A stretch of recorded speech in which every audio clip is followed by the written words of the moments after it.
आज चलतु बनैबा पालंग शागरे गोटे रेसिपी। तो से पालंग शाग को फास्ट बॉयल करदबा ताधरे धनिया पत्र भी बॉयल करछि। एंड एठी जो चटनी गोटे प्रिपेयर हम से टमाटो रसुण लंका को सिझे रखी। एंड एपटे आलूर मसलाटा बनैबा से जीरा टिके जिंजर गार्लिक छेचा आउ पियाज को भाजी दबा। देन आलू ताधरे पकई देछि पकईकी धनिया पत्र पकईदबा।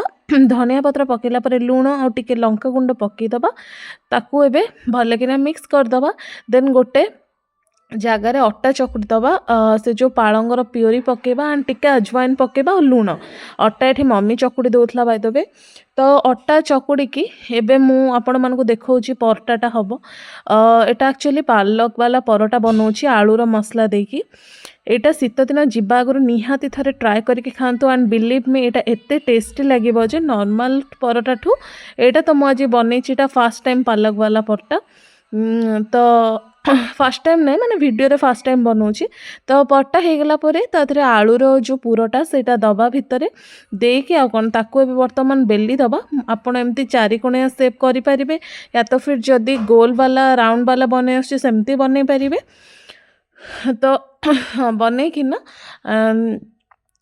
ताको भलसे बनै दबा। टिके पूरा टिके अधिक हो गला जेहेतु सेटा लास्ट को ना टिके फाटी गला।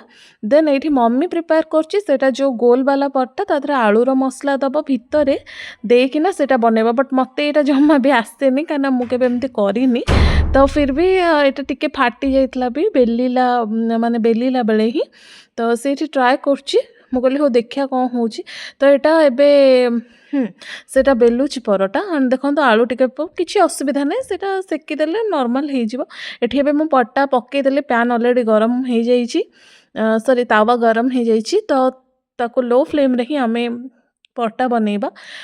परोटा ना बेसी हाई फ्लेम रे बनैबे नहीं लो मीडियम फ्लेम रे सबले बनैबे। एंड तादरे टिके हमें रिफाइन ऑयल देले आपण चाहिए घी बटर किछि भी पकई पारिबे ताधरे। तो पकईकि ना बस तेल अल्प देकिना ताकू आम सेकिबा दीपट को लो मीडियम फ्लेम रे जेमती रेड रेड कलर टिके देखा जिवो ताकू सेकिबे। एंड एठी एबे पट्टा प्रिपेयर करूची।